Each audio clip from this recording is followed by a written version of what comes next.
Muy buenas tardes a todos y bienvenidos. Hoy estamos con nuestro querido amigo Fray Paco, como te conocemos, yo creo que todos los que estamos en el camino, Francisco Castro, que es tu nombre. Muy buenas tardes, Paco, ¿qué tal estás?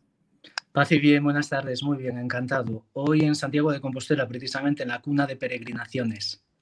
Qué maravilla el tenerte, ¿no? Tú al final del camino y yo al principio del camino aquí en Pamplona, los dos compartiendo, ¿no? Esto que el otro día no sé con quién habla, decía que, bueno, esta pandemia cuántas cosas malas nos ha traído, ¿no? Pero cuántas cosas buenas nos ha traído estas conversaciones, esta unión, ¿no?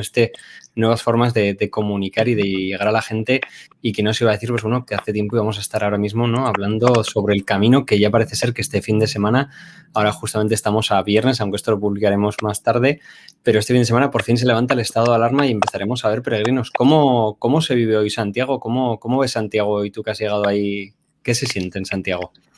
Santiago es una ciudad que tiene un encanto especial, quizás no está muy bien que lo diga un santiagués de nacimiento, pero es una ciudad que tiene, sí, un encanto. Y sí que es verdad también que en esta época primavera ya lo habitual era el contar ya con muchos peregrinos, peregrinas, sobre todo a la hora más o menos del mediodía en la Plaza del Obradoiro, que siempre digo que es la plaza del mundo en la que más emociones se concentran por metro cuadrado, estaría abarrotada ya prácticamente de peregrinos. No sucede así. Digamos que la ciudad ha vuelto a ser el pueblo que era en sus orígenes, es la ciudad de los compostelanos y compostelanas, de quienes ya pues más o menos vivimos por aquí, por este entorno, nos conocemos y por tanto, bueno, pues tiene también su encanto y es que estamos conservando, cuidando, protegiendo este lugar para cuando vuelvan los peregrinos. Y digo lo mismo de Ocebreiro, en donde vivo habitualmente, que estamos también cuidando, protegiendo esa aldea universal para que vuelva a ser el abrazo que acoge a los peregrinos que llegan a Galicia por el camino francés, muchos de ellos además provenientes de los Pirineos, de Roncesvalles, de Pamplona.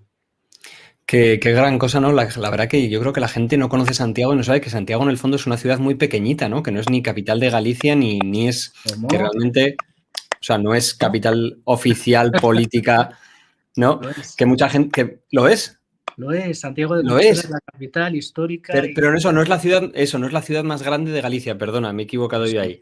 Eso, sí. eso, ahí es lo que quería decir, pero creo que es una ciudad que realmente es pequeñita, que no es una ciudad grande, ¿no? Porque ¿qué habitantes tiene Santiago? Pensados aproximadamente 96.000, luego sí que es verdad que 96.000. como hay una universidad importante, sí que hay unos cuantos miles más que durante el curso habitan aquí. Y sí, es verdad, es una ciudad pequeñita, de hecho es como un pueblo grande en ese sentido y guarda también un poco esa esencia de pueblo también, de cercanía.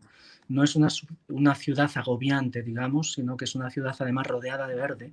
Es más, en el corazón de la ciudad tenemos mucho verde. Estuve paseando recientemente por los parques de aquí del entorno y la verdad es que sí, es una ciudad que tiene, insisto, un encanto especial en cuanto a que se hace muy acogedora. Luego, evidentemente, está también el misterio y el don maravilloso de la piedra. Es una ciudad en piedra, la ciudad histórica de Santiago de Compostela, patrimonio universal de la humanidad.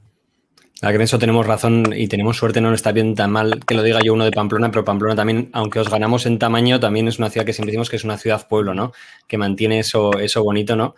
Y la verdad que es una maravilla, pero a veces como peregrino no te das cuenta de que estás llegando, ¿no? Porque parece una ciudad muy grande, pero lo que dices realmente es una ciudad de 90.000 habitantes que para cualquier extranjero que venga, pues bueno, 90.000 habitantes hoy en día Sí. para mucha gente es ya casi un barrio, ¿no? Si hablamos de Madrid, otras comunidades como Barcelona o otros sitios, pues son auténticas, casi ya digamos pueblos, ¿no? Pero que tiene esa parte bonita y lo que dices, ¿no? Esa maravilla de la antigua parte de Santiago que te recibe con toda esa piedra, que la verdad que es una maravilla y esperemos que, bueno, que pronto volvamos todos nosotros por ahí, que seguro que estaréis todos esperando, ¿no? Que resurja otra vez la ciudad con la gente de fuera.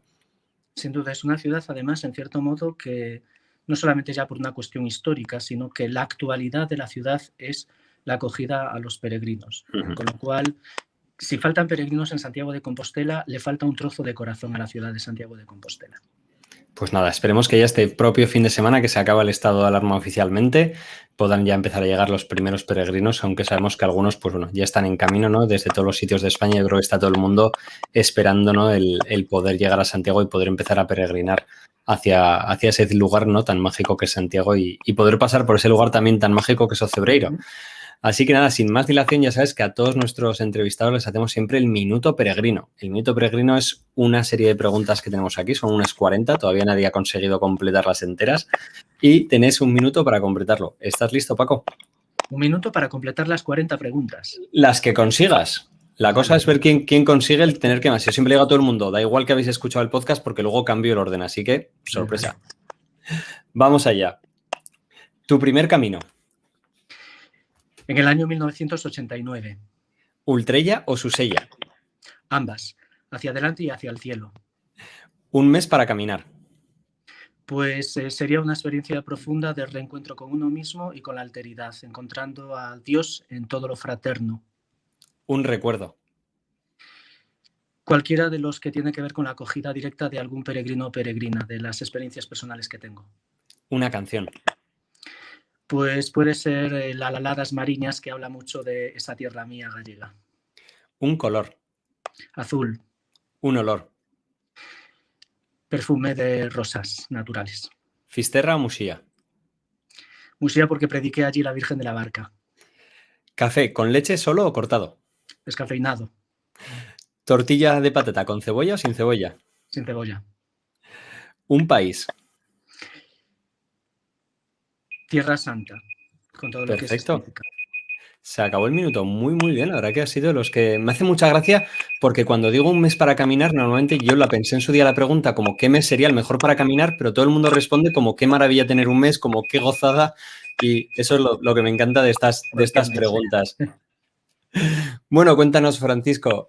Nosotros siempre empezamos con la pregunta, ¿no?, de cómo llega a ti el Camino de Santiago. Imagino que como santiagués, que ya nos has dicho que eres, pues bueno, tendrías siempre en tu vida, ¿no? Pero ¿cuándo es el primer momento en el que, yo siempre digo que el camino te llama, ¿no? ¿Cuál es el momento en el que tú sientes esa llamada del camino? Pues la siento aquí en la ciudad del Apóstol, en Santiago de Compostela, siendo muy joven, prácticamente un niño. A mí me impresionaba el que vinieran aquí personas de tantos lugares del mundo, además caminando, algo que no sucede prácticamente en ningún lugar del mundo. Mi interés era el saber por qué venían a mi pueblo, por qué hacían ese esfuerzo, por qué se emocionaban tanto llegando a la plaza de mi pueblo y viendo la iglesia principal de mi pueblo.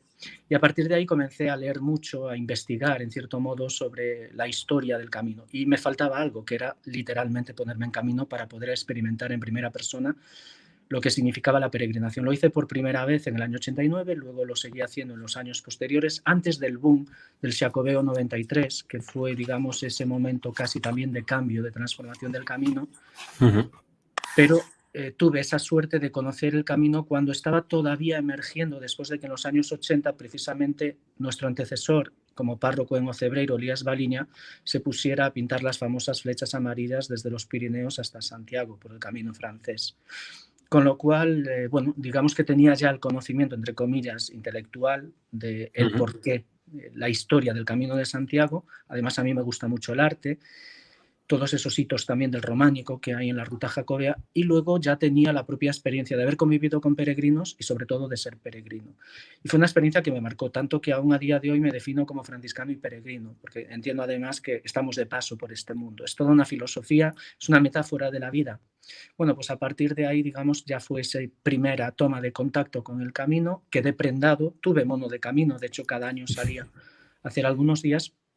Y luego ya cuando entro en el convento, ya como franciscano, siento también la necesidad de hacer algo por el camino, de volver al camino lo mucho que el camino me había dado. Y es cuando pongo en marcha, aquí en Santiago de Compostela, en este convento, la acogida de peregrinos durante el verano, que le di en llamar Hogar de Espiritualidad San Francisco de Asís. Fue una experiencia bellísima, unos 20.000 peregrinos pernoctaron aquí de manera gratuita, dejaban el donativo que nosotros entregábamos aquí a nuestro albergue para personas sin hogar que tenemos en esta misma casa.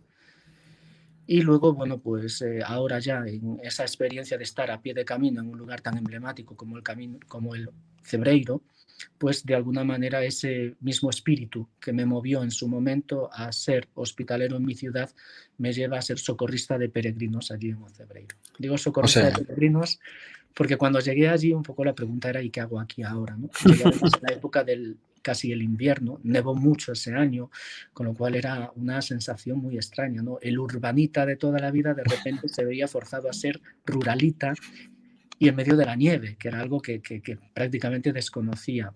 Con lo cual tuve que socorrer a algún peregrino en algún momento puntualmente y eso fue lo que me hizo pensar, estoy aquí para socorrer a peregrinos, para ser una mano tendida, para ofrecer hospitalidad tal como existía ya en la Edad Media, de ahí los hospitales de peregrinos.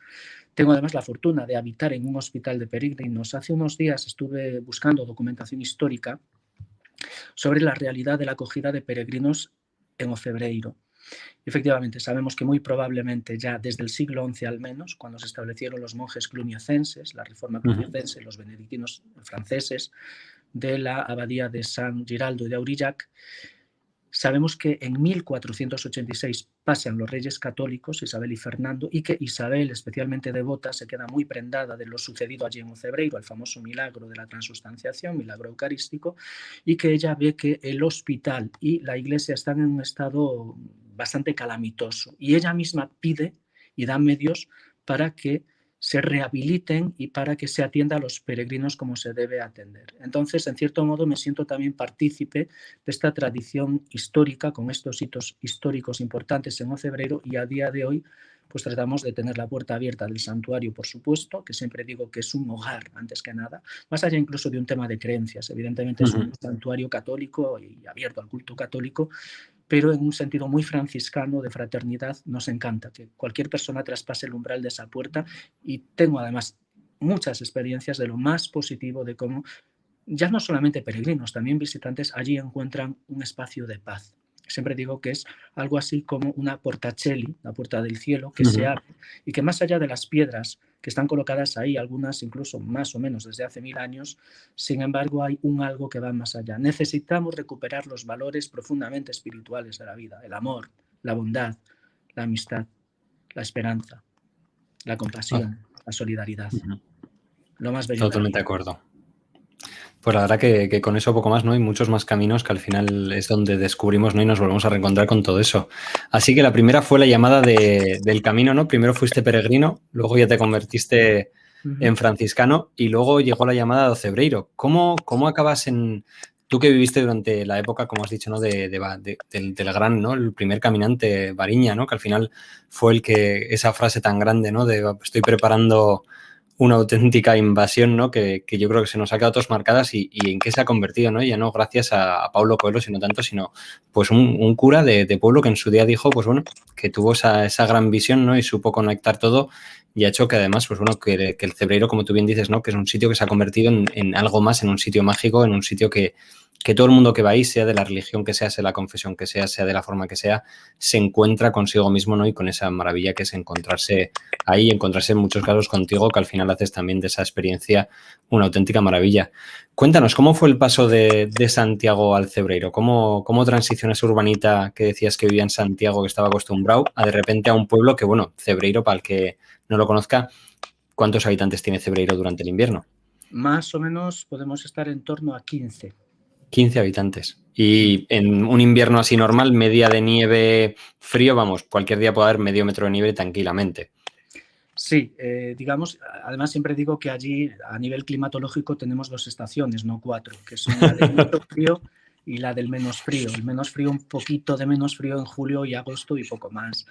Sí, efectivamente, es alta montaña, 1300 metros de altitud, y nieva. En los meses sobre todo de otoño y de invierno, ahí sí que es frecuente que caiga nieve, lo cual dificulta también el tránsito, no solamente para los habitantes, para los que vivimos allí, sino también para los propios peregrinos, que aún así, en medio de la nieve, sin embargo, siempre aparece algún peregrino, con el paréntesis, evidentemente, de esta situación de pandemia. Fui para allí con la actitud del peregrino. El peregrino al final se echa a los hombros pues una mochila, no la carga mucho, aunque al principio la tentación es la teoría del por si acaso me llevo esto, lo otro, de más allá, y luego pesa y te das cuenta que no lo necesitas. Con lo cual era la actitud de allí voy a estar, a la puerta, digamos, del camino francés en Galicia, y que sean los mismos peregrinos los que de alguna manera me vengan a decir cuál es mi papel allí.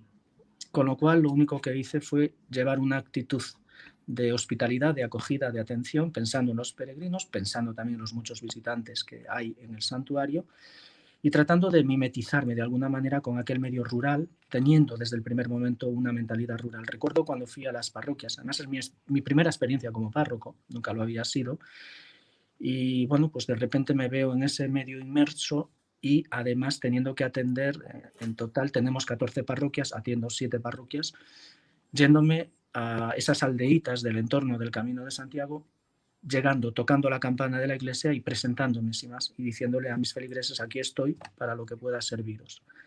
Entiendo que esta es la actitud también de los hospitaleros del camino y en cierto modo, bueno, pues trato de ser un hospitalero practicando hospitalidad en el camino con todos aquellos, como decía San Francisco, que no salgan al encuentro en el camino de la vida. Para Francisco absolutamente todos son hermanos, hasta el sol y la luna y las estrellas, que por cierto, otra de las bellísimas experiencias en Ocebreiro, en el mundo rural, es el contacto con la naturaleza. Bueno, eso para los que somos y conocemos la Vía San Francisco, yo de scout de siempre, encima, el año pasado tenía que haber ido a Asís a hacer la Vía Lauretana, pero no pudo ser. Espero este año o el año que viene volver. Pero una de las cosas que me sorprende, claro, tú pasas y llegar a Ocebreiro, me imagino, a cubrir el puesto de alguien que había marcado, bueno, historia, ¿no? ¿Cómo te sientes tú conociendo a esa persona? O sea, yo lo veo y digo, bueno, es como el próximo rey que llegue en Inglaterra y que tenga que sustituir a la reina, pues bueno, estamos hablando casi, ¿no? De que alguien que ha habido el camino y que su mayor ilusión ha sido siempre el peregrino y que tu primer llamado es peregrino, que si has llamado, que tu vida acabe, ¿no? Que te llegue esa llamada de Ocebreiro, ¿cómo se siente eso? Pues la providencia. Al final, la actitud de apertura a lo que la vida misma te puede ofrecer, una cierta docilidad también, porque las circunstancias a veces son las que te van marcando el camino. Y sí que me viene al pensamiento la primera vez que estuve en Ocebreiro, que fue en el año 1989, era un rapaciño, era todavía muy joven, y recuerdo que era haciendo el Camino de Santiago. Y llegué a esa aldea, además siguiendo precisamente la guía que había escrito, entre otros, Elías Baliña, y me pareció un lugar especial, muy especial. Recuerdo que por la noche hubo mucha niebla, algo que es bastante frecuente allí, que dormíamos en la payoza, en una payoza, que son las casas típicas del pueblo, como vivían hasta no hace tantos años nuestros vecinos, bajo un techo de paja en una estructura de piedra de forma elíptica o circular para evitar que el viento se cuele o que la lluvia caiga de arriba o la nieve. Bueno, pues allí nos dejaban la puerta abierta, había paja y literalmente los peregrinos dormíamos entre la paja. Y es muy curioso porque la única hospedería del pueblo que existía es el lugar en el que ahora vivo, la casa que nosotros ahora habitamos. La casa que hay a la derecha era la única que había en aquella época, o sea, en 1900... Como hospedería para peregrinos. No existía todavía el albergue Puc. Estoy hablando del año 89. Luego vinieron los años 90, que es cuando se produce el boom eléctrico en el 93. Bueno, pues también era muy de agradecer porque además es una familia para nosotros muy, muy querida, que todavía viven en el pueblo. Nos dejaban la puerta abierta donde había un baño, donde, por cierto, baño que todavía seguimos utilizando de vez en cuando acogemos a peregrinos allí en Ocebreiro, cuando hay overbooking en el pueblo, cuando hay peregrinos que no traen recursos. Y allí, bueno, pues hacíamos algunas abluciones y era la posibilidad también de poder tomar pues un poco de sopa y una tortilla muy rica. Bueno, pues desde entonces a mí ya en aquel momento me fascinó la figura de Elías por eso mismo, por pionero en el camino. Y como sabes, ahí está el sepulcro, ahí está también un busto y hay una serie de placas de distintas asociaciones del Camino de Santiago. Él fue el impulsor, en cierto modo, también del asociacionismo en el camino. Pues bien, ¿qué me iba a decir a mí que tantos años después iba a acabar viviendo ahí, residiendo ahí y además teniendo pues este honor de recuperar o recoger este legado tan maravilloso de profunda espiritualidad al camino, porque lo que movió a Elías fue la espiritualidad esencialmente, para poder estar, bueno, pues en cierto modo ahí con el corazón abierto a esta atención y acogida de peregrinos. Estoy convencido que de alguna manera, bueno, pues son hitos históricos también de lugares muy significativos del camino y como estamos de paso y todos nos acabaremos yendo, los que ahora estamos intentamos hacerlo lo mejor posible y los que vengan detrás, pues que lo hagan también lo mejor posible, siempre en aras de mantener vivo el espíritu, el alma del Camino de Santiago. No, totalmente, ¿no? Al final yo creo que lo importante de toda la gente que está ahora, ¿no?, es mantener el camino para que al menos los que vengan pues lo puedan disfrutar igual o más que nosotros, ¿no? Yo creo que una de las cosas que es clave el mantener, y ya no solo el camino físico, ¿no?, sino, como bien dices, el camino espiritual, que es la parte más importante del camino, ¿no? Que allá donde vayamos, pues bueno, la razón que nos motiva a todos a peregrinar, ¿no?, es ese sepulcro de Santiago que está allí y que es lo que nos lleva a todos y que el único peregrino, ¿verdad?, es el que peregrina a Santiago, que el que va a Roma es Romero, el que va a Jerusalén tiene otro nombre, ¿no? Y que los peregrinos, ¿verdad?, y que algo tiene de mágico el Camino de Santiago que mueva a tanta gente. Yo siempre digo que la gente no va al camino para andar en bici, aunque vayan en bici, la gente no va al camino corriendo, aunque vayan corriendo, la gente no va al camino de turismo. Si vas al Camino de Santiago, hay algo más. Que tú no lo sepas o no te des cuenta, eso puede ser posible, ¿no? Pero hay algo más. Y cuéntanos un poco, ¿cómo es la experiencia cuando tú llegas el primer año a Ocebreiro? ¿Cómo es esa experiencia de llegar de repente ahí y lo que dices, ¿no?, y convertirse en ese socorrista de peregrinos? Lo primero, un cierto desconcierto, porque ya digo, fue en cierto modo un cambio grande. Había estado además involucrado en diversas ocupaciones. Sí que es verdad que desde Ocebreiro puedo continuar con algunas de ellas, como es, por ejemplo, acompañando a grupos cristianos en Tierra Santa, que es una de mis pasiones también, o incluso realizando diversas tareas aquí en la ciudad de Santiago de Compostela. No he perdido totalmente el vínculo. Pero una vez que estoy allí, insisto que un poco era el aprender. A mí me gusta mucho este concepto de aprendizaje, de que somos alumnos de la vida y que estamos continuamente aprendiendo. Y absolutamente lo digo, estando ahora mismo allí. He aprendido muchísimo en todo este tiempo. He aprendido mucho de los peregrinos, del contacto directo con los peregrinos, de la escucha. He aprendido mucho de mis feligreses, de mi gente, de mi xantiña del camino, de que viven en las aldeas del entorno. He aprendido muchísimo de la naturaleza, una vez más. He visto cosas que nunca había visto, que en la ciudad no se ven habitualmente. Fenómenos climatológicos, fenómenos naturales que, bueno, como franciscano me brota continuamente el dar gracias a Dios por tanta belleza, por tantas cosas hermosas de las que estamos rodeados, comenzando incluso por las noches estrelladas en Ocebreiro. Por cierto, esto lo quiero citar porque no se sabe mucho. A veces al santuario llegan personas que nos preguntan por el Santo Grial, la copa de la última cena de Cristo. Siempre les digo, no, no es aquí. Vete a Valencia, a la Catedral de Valencia, o vete a San Isidoro de León, que supuestamente... Y luego ya decides cuál de las dos es, ¿no? No, aquí tenemos un cáliz, que es un cáliz medieval, Sí. está catalogado como tal. Se supone además que es el del famoso milagro de Ocebreiro. Pero hubo un poeta gallego que se llamaba Ramón Cabanillas, que él era además terciario franciscano, de la familia franciscana, franciscano seglar. Y él hace ya muchas décadas, en el siglo XX, escribió un poemario precioso que se titula Na noite estrelecida, en gallego, En la noche estrellada, que es la tradición de la búsqueda del Santo Grial de los caballeros de la tabla redonda del rey Artur, que estaba en la tradición cultural europea. Pues él lo que hace es traerla para acá, la galleguiza, y Galaz, que es el caballero de corazón puro, el único que podía encontrar el Santo Grial, no encuentra en dónde. El Mont Salvat, el monte de salvación para Cabanillas, es Ocebreiro. Y es una descripción bellísima cuando entra este caballero en el santuario, que dice que florece el suelo de rosas, que bajan los ángeles cantando felices, que incluso en torno al Santo Cáliz aparecen unas estrellas dando vueltecitas y que además la luna ilumina el interior de la iglesia con una luz pálida. Es una descripción poética bellísima y es pues hasta el encanto de Ocebreiro que ha llegado también a la literatura. Incluso también al cine, porque durante este tiempo de pandemia, en este último año, hemos recibido, no sé, 5, 6, 7 equipos de distintos medios de comunicación, de televisiones, no digo ya de los informativos, que vienen mucho. Cada vez que hay nieve es muy frecuente. Los informativos nacionales ahí aparecen frecuentemente para dar las noticias de las primeras nieves. Bueno, pues también desde esta dimensión cinematográfica Ocebreiro tiene algo que engancha mucho y que hace que sea uno de estos lugares de obligada filmación si hablas del Camino de Santiago. Es un lugar muy especial y sigo aprendiendo, sigo en la escuela del pueblo. Y cuéntanos, ¿cuál es la historia así rápida, no? Mucha gente conoce el Cebreiro, ¿no? Desde el Ocebreiro actual, ¿no? El gran pueblo, pero bueno, el otro día veíamos, ¿no? Las pequeñas fotos de cuando empezó la pequeña iglesia antes de que se restaurara, ¿no?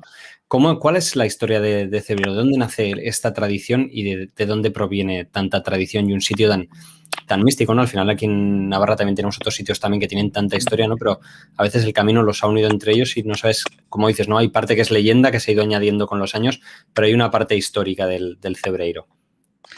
Lo que sabemos es que la construcción, según los expertos, los ábsides al menos de la iglesia, del pequeño santuario, junto con una pila bautismal de piedra, son del siglo IX, por tanto, fundación siglo IX. Hay quien dice incluso que sería la primera iglesita fundada inmediatamente después del descubrimiento del sepulcro de Santiago, que fue también en el siglo IX.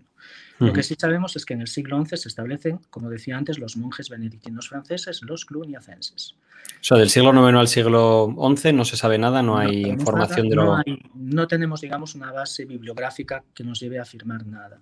Pues claro, para todo el mundo que sepa, claro, en el siglo IX el primer peregrinaje que se hace no pasa ni de cerca por Ocebreiro, al final es un peregrinaje totalmente diferente, ¿no? Pero ya estaba comunicado con Cebreiro, o sea, era toda esa zona, era ya la zona de... o no sé, o se desconoce. Lo que sí sabemos es que en el siglo XII, en el Códice Calixtino, en el libro V, el Liber Sancti Jacobi, ahí se habla del itinerario de peregrinación, que es el que viene desde Navarra, y ahí ya se habla del puerto de montaña.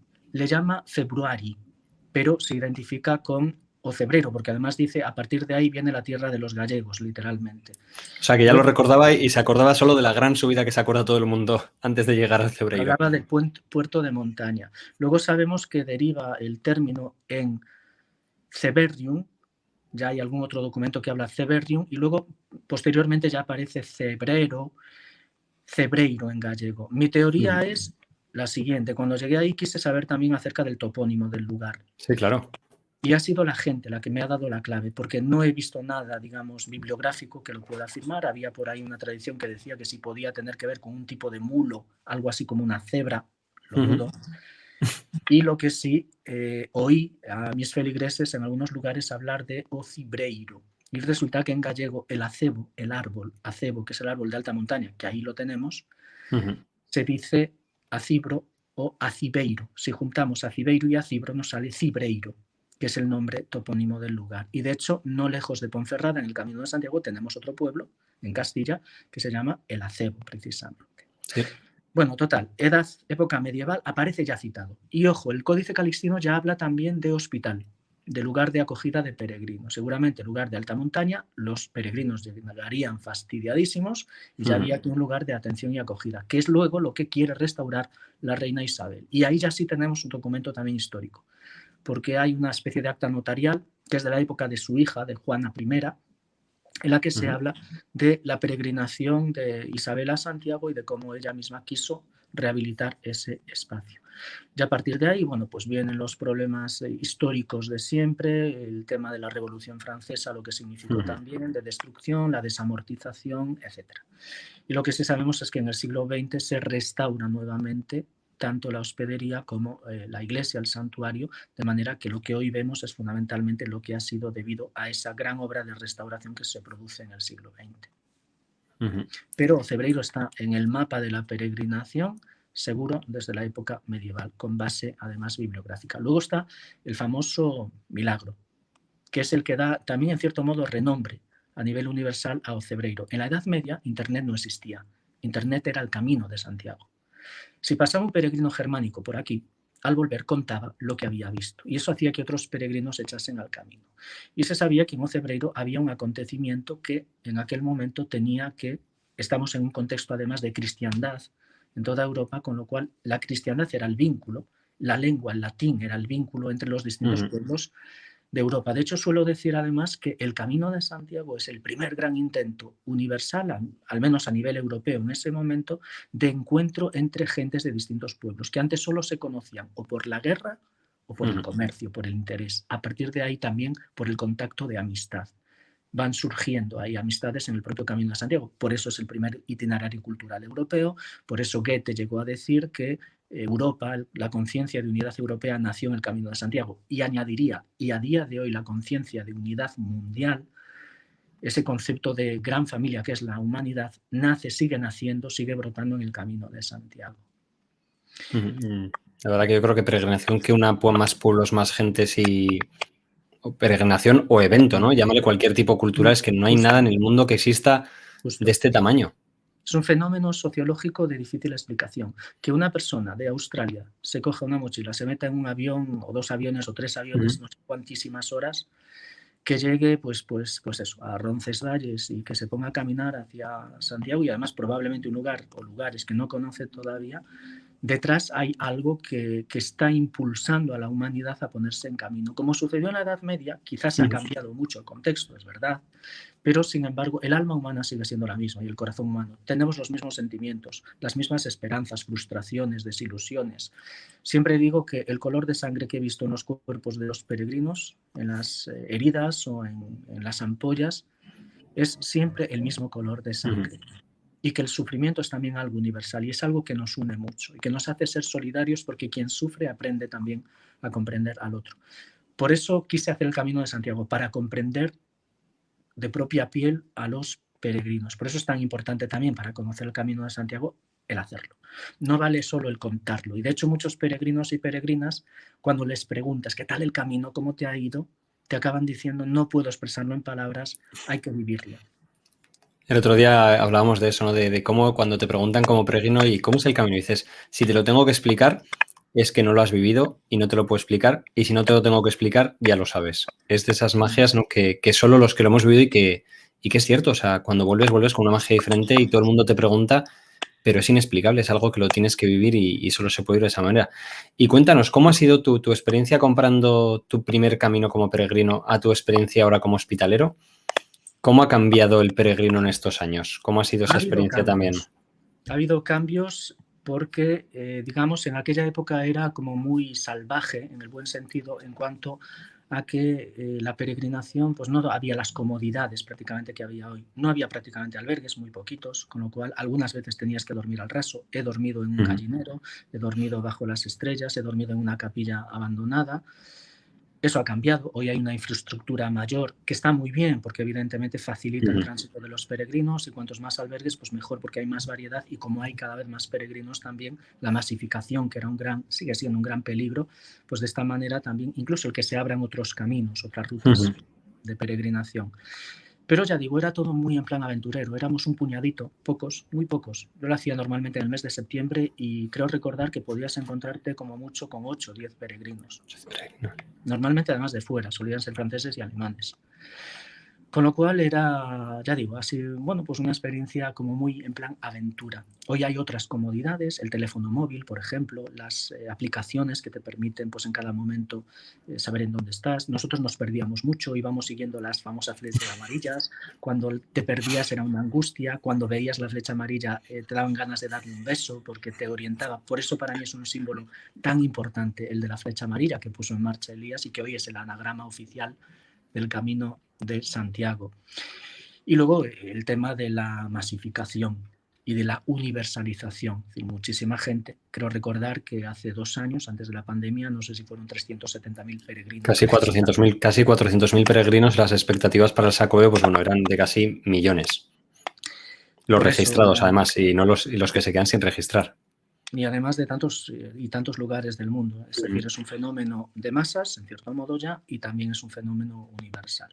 Que hace que muy bien, porque así la semillita del alma del camino que se van a llevar estos peregrinos y peregrinas se va a sembrar también en otros muchos lugares del mundo. Yo siempre digo, ¿no?, que mucha gente se queja de la masificación y digo, bueno, si en el fondo nuestro papel aquí es el de ser misioneros, ¿no?, el de ser peregrinos, y la gente, yo siempre digo, que todo el mundo que venga como venga, algo se va a llevar. Si se lleva un poquito de la magia del camino y lo que dices tú, ¿no?, y consigue plantarla allá donde vaya, aunque venga de donde sea, aunque haya mucha gente, yo creo que el camino tiene para todos y si se ha sabido el propio regular durante los años, y mira, bueno, lo que hemos tenido ahora, ¿no?, estos 2 años que nos han obligado a regularlo, ¿no?, y a recuperarlo y a que nazcan otros caminos y a que nazcan otras opciones, ¿no? Pero bueno, yo creo que el camino, muchos dicen que puede morir de éxito, yo creo que bueno, yo creo que cambiará, ¿no?, como ha cambiado con los años, que el peregrino de los primeros años pues no tiene nada que ver con el peregrino de ahora, pero como bien has dicho tú, no hace tanto tiempo, en los años 80 tampoco tiene nada que ver, como no tenía que ver los primeros peregrinos que empezaron estas nuevas generaciones con los que vamos ahora, ¿no? Todo tiene sus pros, sus contras, pero bueno, hay que aprovecharlo. Y cuéntanos, ¿cómo llega el peregrino al Cebreiro? Pues es frecuente que vengan de bastante lejos. Es frecuente que sean los que vienen allende los Pirineos o de vuestra zona de Navarra, con lo cual vienen ya muy rodados, ya con unas 3 semanas más o menos de camino, con lo cual es gente que viene ya muy en sintonía con el camino, viene muy trabajada por dentro. Hay de todo, porque también hay personas que comienzan allí mismo en Cebreiro, lo cual a mí me gusta mucho recibirles cuando van a salir, porque ya de alguna manera trato de ofrecerles, digamos, ese primer impulso para que entren en sintonía con el camino. Allí practico mucho el abrazo, ahora no se debe, pero es el santuario también del abrazo. A mí me gusta mucho abrazar a los peregrinos, a los desconocidos, para que se encuentren con esa sensación agradable de alguien que no conoces, pero que en el camino de Santiago esta magia existe, como decías tú hace un momento, y es que un desconocido te puede mirar a los ojos y te puede ofrecer pues un gesto de cariño, ¿no?, de respeto, de reconocimiento. Por eso entiendo que no debemos de perder de vista este lado entrañable y humano del camino. El camino es el lugar en el que el desconocido te saluda. Es fácil aquello del buen camino. O que si necesitas algo, el camino providencialmente te lo va a ofrecer, y por eso es tan importante que haya gente en el camino que haga posible la peregrinación.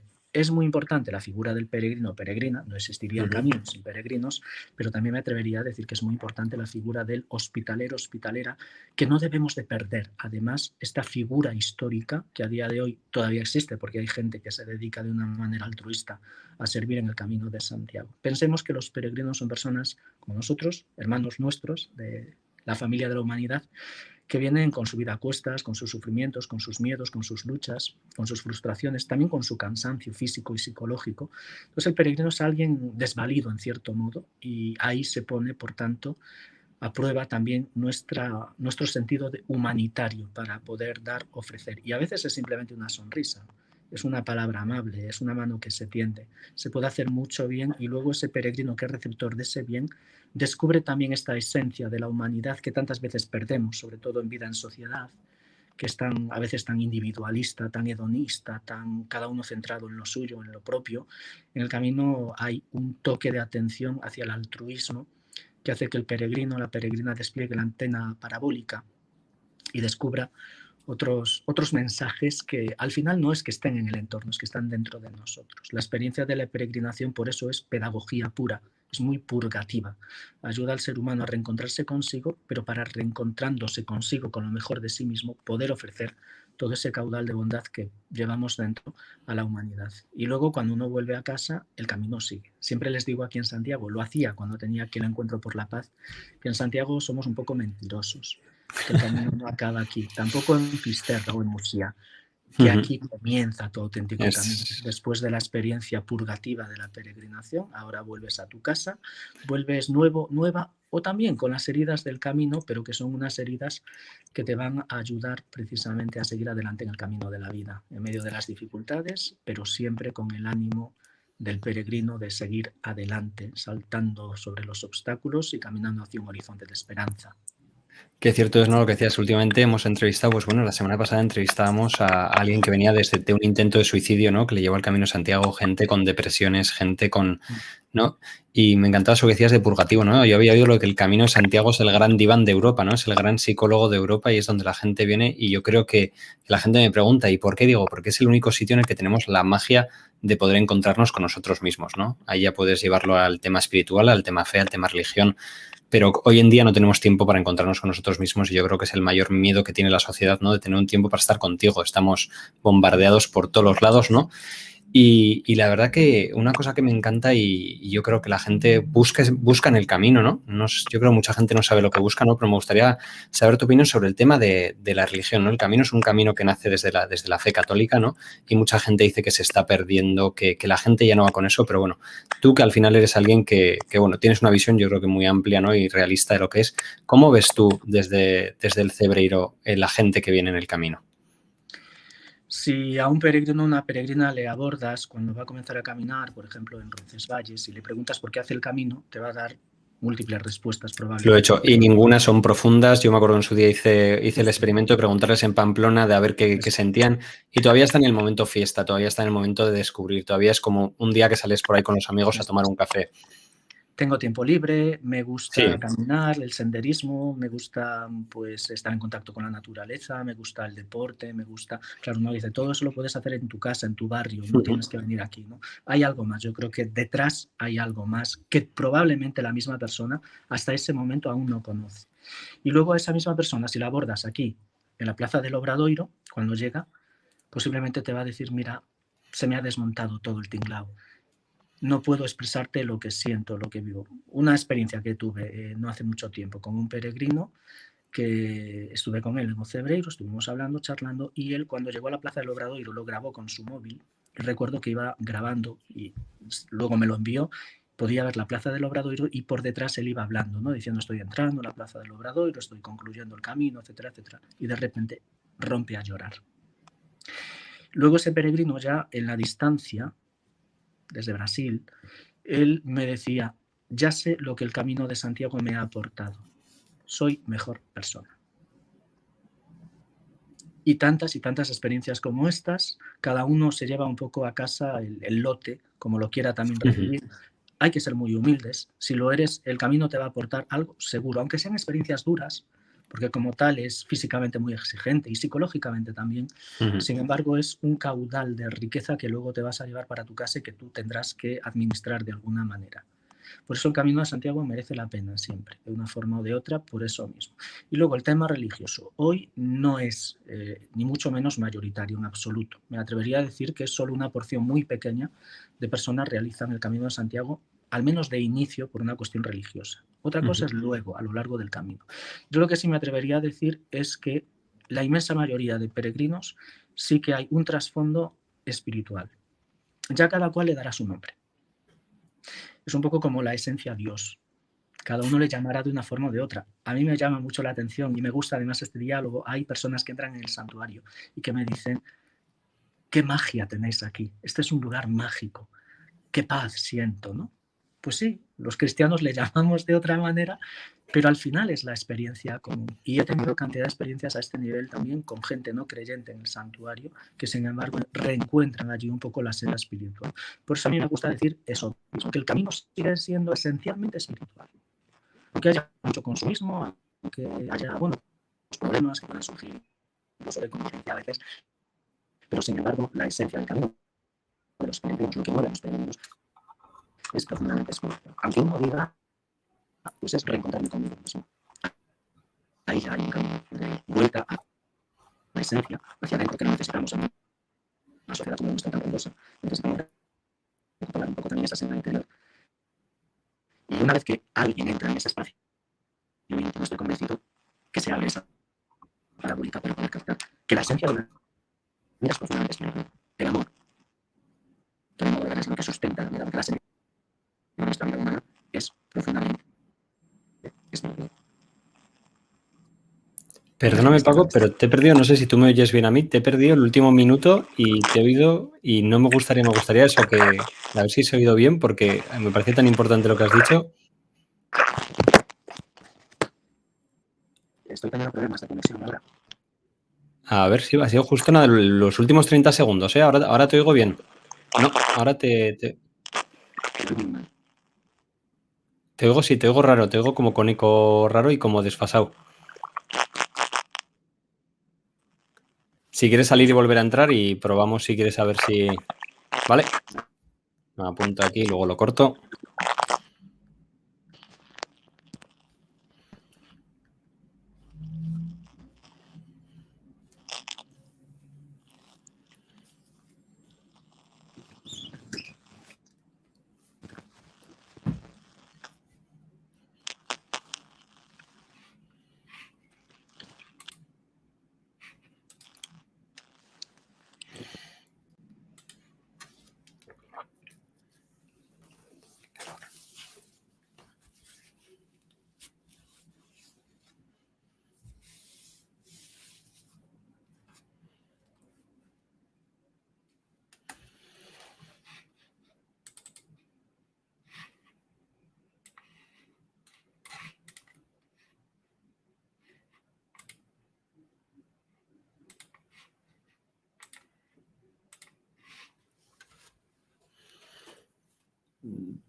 Ahí, Sí, perfecto, sí. sí, creo que puede haber sido porque me estaba quedando sin batería. Ah, pues puede ser también. Si quieres Creo girar que el sí. teléfono, así te cogerá toda la pantalla. Sí, pues fue eso, por eso he tenido ahora que enchufarlo y me temo que efectivamente fue eso. A ver si... Nada, como luego recortamos y luego Vale. ponemos, no hay problema. He apuntado donde se nos ha cortado. Así va bien. Ahí está Santa Sí, Teresa. perfecto. Santa Teresa de Jesús es un póster. Sí, estaba viendo, digo, qué bonito. A ver. Es Sí. precioso porque desde fuera parecía, digo, parece como asiático y tal. O sea, así viéndolo así en plan de lejos y luego. Sí, es así de estas un poquito modernas, pero pone vivo sin vivir en mí, Teresa de Jesús, mística y escritora española. Qué bonito. Sí, me lo regaló una amiga. Pues nos habíamos quedado en la parte de lo estamos eso, del tema de la fe, ¿no? Que de la espiritualidad. Bueno, pues un poco lo que ya comentaba es que estoy convencido de que lo espiritual está presente en el camino.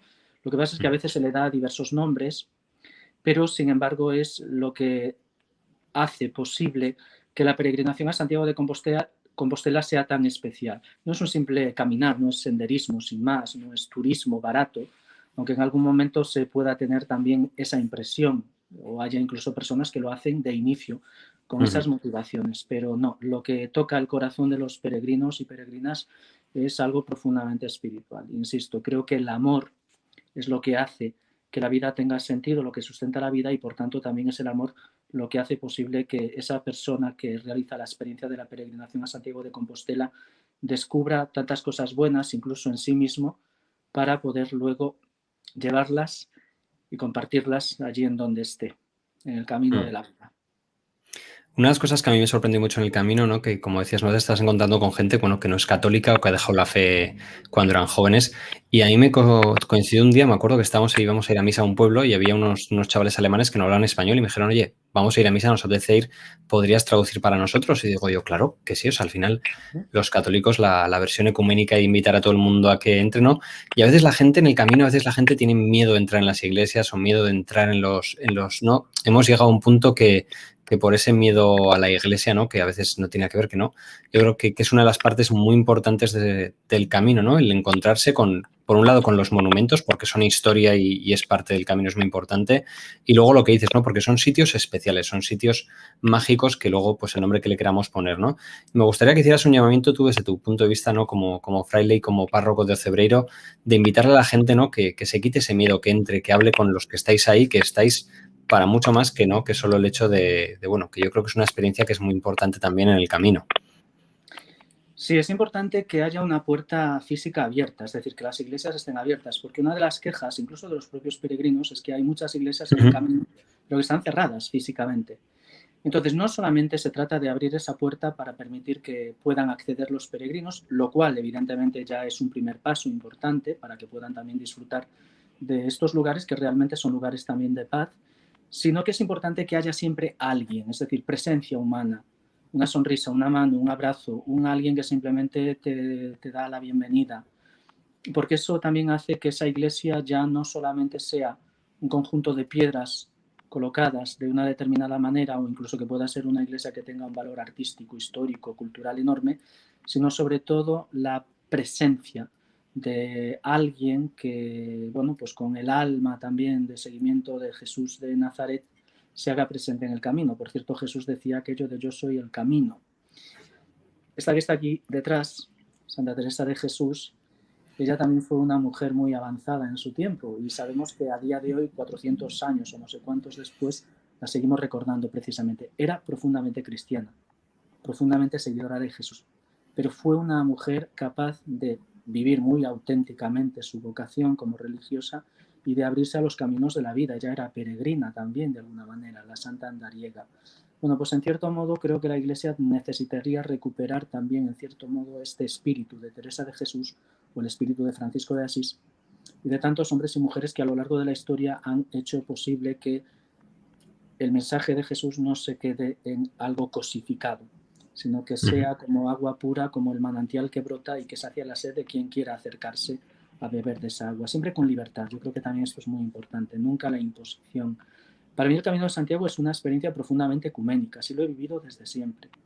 Por eso siempre he querido realizar, cuando aquí en Santiago estaba, hacía un encuentro por la paz, oración por la paz, como se le quisiera llamar, pero ecuménica, abierta a todo el mundo, donde hablábamos de paz, de esperanza, de amor.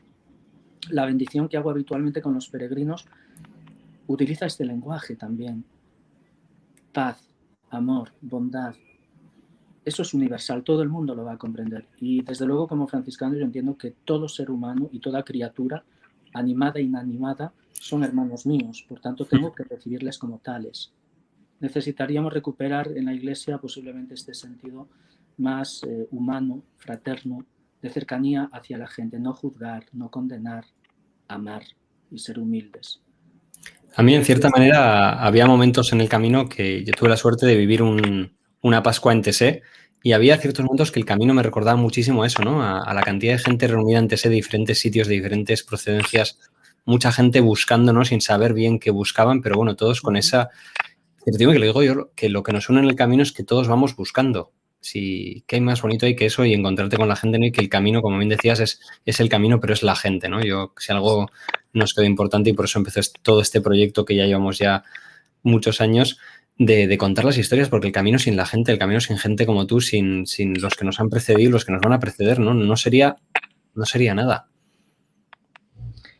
Bueno, pues somos humildes eslabones de una cadena de esta experiencia de humanidad, de humanización y de profunda espiritualidad que es el Camino de Santiago. Y sí que es verdad también que necesitamos testigos, ya no necesitamos maestros, no necesitamos gente que nos diga lo que tenemos que hacer. En general la sociedad rechaza esto. Muchas veces además nos buscamos referentes o ídolos que vemos perfectamente que son ídolos de pies de barro, como decía ya la Biblia. Necesitamos autenticidad y necesitamos gente auténtica, es decir, gente que viva apasionadamente los valores humanos más profundamente espirituales, como son el amor, la bondad, el compromiso, la solidaridad, la generosidad, la compasión. Todo eso está y se fabrica en el corazón humano. Por eso el Camino de Santiago es una experiencia también de humanización y sobre humano construimos lo divino. Siempre lo digo, lo divino se construye sobre base humana, sobre fragilidad, porque somos vulnerabilidad. Pero una vez que nos reencontramos con nosotros mismos, con nuestra propia verdad, que nos quedamos a solas, desnudos, con nuestra alma, estoy convencido que ese es el comienzo del cambio, de la transformación, para bien, para que cada cual, cada persona pueda ofrecer lo mejor de sí mismo a la humanidad, a los demás. Y me gustaría ir terminando ahora que llegamos, ¿no? Este sacobeo, ¿no? El sacobeo que se ha ampliado, ¿no? Muchas veces perdemos un poco el punto de vista de lo que es el verdadero sacobeo, ¿no? Que es ese año que se abre la Puerta Santa, que es un año especial por eso, ¿no? Por la apertura de esa Puerta Santa que tiene una gran tradición, que encima mucha gente no sabe que el mero hecho de ganar el sacobeo no hace falta ni peregrinar a Santiago, que son otra serie de cosas las que hay que hacer. Pero no iba hablando un poco por lo que es el tema del sacobeo, sino por el papel que va a jugar Ocebreiro, ¿no? y Santiago de Compostela de peregrinación en este año post-pandemia, ¿no? ¿Cuál crees que es el papel que os va a tocar jugar a vosotros, bueno, a ti desde Ocebreiro, ¿no? Y al Camino Santiago en general para este nuevo mundo, ¿no? Que vamos a empezar a caminar, pues bueno, aquí en España dentro de nada, ¿no? Empezamos una nueva realidad que le están llamando ahora, pero bueno, yo creo que lo que empezamos es otro nuevo camino, ¿no? Bueno, pues nos ha tocado vivir este momento histórico, algo que nos resultaba impensable, posiblemente hasta hace muy poco tiempo, y ojalá sirva también como estímulo precisamente para recuperar la memoria de quiénes somos y de lo mejor de la condición humana, ¿no? Ojalá sea también toda esta pandemia como algo purgativo que nos ayude a recuperar el valor de la vida y las cosas más bellas de la vida, que son esencialmente lo que tiene que ver con el amor a los demás. Seguro que muchos hemos hecho además esa experiencia en este tiempo de forzado recorte de libertad, que es algo que nos ha costado mucho, pero que quizás no nos ha venido mal precisamente para eso, para valorar las cosas más bellas. El camino, los caminos, en realidad son varios caminos, aquí están, van a seguir estando. Y estoy convencido que los peregrinos y peregrinas van a fluir. Es más, hay mucha gente que ha querido hacer el camino el pasado año, 2020, y que lo quiere hacer este año, 2021. En el momento en que se pueda, nuevamente los caminos van a ser, en cierto modo, un hervidero de gente de distintos lugares del mundo. Por eso, en ese sentido, ahí está. La ruta jacobea en sus diversas dimensiones es un abrazo abierto de humanidad para aquellos que quieran venir. Por tanto, en realidad, de lo que se trata es ya no de recuperar la normalidad, no podemos recuperarla tal cual, sino de recuperar esos valores humanos profundos que nos ayuden a construir una civilización del amor entre todos, creyentes, no creyentes, de distintas razas, de distintos credos, da lo mismo. El caso es que recuperemos también este sentimiento de pertenecer a esa gran familia que es la humanidad. Si me lo permites, quisiera concluir con la peregrinación que habitualmente doy a los peregrinos. Sí, sí, por supuesto, hombre. Que el amor sea luz de esperanza en tu caminar. Que la paz sobreabunde en tu corazón. Que la bondad sea tu huella en esta vida. Que la fe te afiance frente al misterio de la vida. Y que llegado el momento de alcanzar la meta, el amor te abrace eternamente. Sé feliz y haz felices a los demás. Ultreia esuseia, ánimo, buen camino de vida hacia adelante y hacia el cielo. Muchísimas gracias, Francisco. Muchísimas gracias, Paco. La verdad que yo creo que lo que decías, ¿no? Y pensaba ahora, ¿no? Que este momento es como cuando llegamos a Santiago, ¿no? Que es cuando realmente te das cuenta que el camino empieza. Y yo creo que ahora para la humanidad es cuando nos damos cuenta, ¿no? De que todo lo que decías, ¿no? Todo lo que no habíamos valorado, todo lo que nos han quitado, ahora damos valor a lo que de verdad lo tiene. Y yo creo que es el momento de empezar a caminar de nuevo, ¿no? Y poner todas esas cosas que hemos aprendido, que han sido muchas y muchas de una manera muy dura, como en el camino, ¿no? Porque el camino, como bien decías, es duro. Pero eso es lo bonito, ¿no? El que dijo, tengo una frase que así, si la vida fuera fácil sería insípida, y lo que dices, ¿no? Eso que intenta como ver ahora las redes, ¿no? Las películas, la tele, de que todo es fácil, todo es bonito, no. Hay momentos duros, hay momentos tristes y hay que también ser consciente de ellos y abrazarlos, ¿no? Y espero que pronto podamos volver a recibir el abrazo de Cebreiro, el abrazo del santo, ¿no? Que esperamos todos en Santiago y que nada, y que pronto que nos podamos ver en Pamplona, sabes que aquí tienes tu casa, a ver si te vemos algún día por aquí y nosotros enseguida, en cuanto nos dejen, estaremos por allá. Así que muchísimas gracias por todo lo que haces, ¿no? Por seguir recibiendo a esos peregrinos, por seguir manteniendo esa relación con el peregrino, esa acogida, ¿no? Tradicional en Cebreiro y por seguir haciendo camino todos los días. Paz y bien, muchísimas gracias a ti. Sigamos haciendo camino en el camino de la vida. Merece la pena realmente y son tiempos además para valientes. Así que por delante todo un reto y ese reto es construir, insisto, esta civilización del amor que necesitamos. Así que ya sabéis, a todos los que os enmarquéis en ese camino, en el camino de la vida y paséis por Cebreiro, tenéis ahí a Paco. Si no está, ya sabéis que llaméis, la puerta siempre está abierta y hacerlo porque merece la pena. Yo os puedo decir que con gente que he ido, sé quién seas, Paco os enseñará, os abrirá su corazón, os abrirá su casa y os abrirá la gran casa que es el Cebreiro, que es la casa de todos los peregrinos. Así que nada, chicos, de aquí nos despedimos, nos veremos en el próximo capítulo. Buen camino, Ultreia.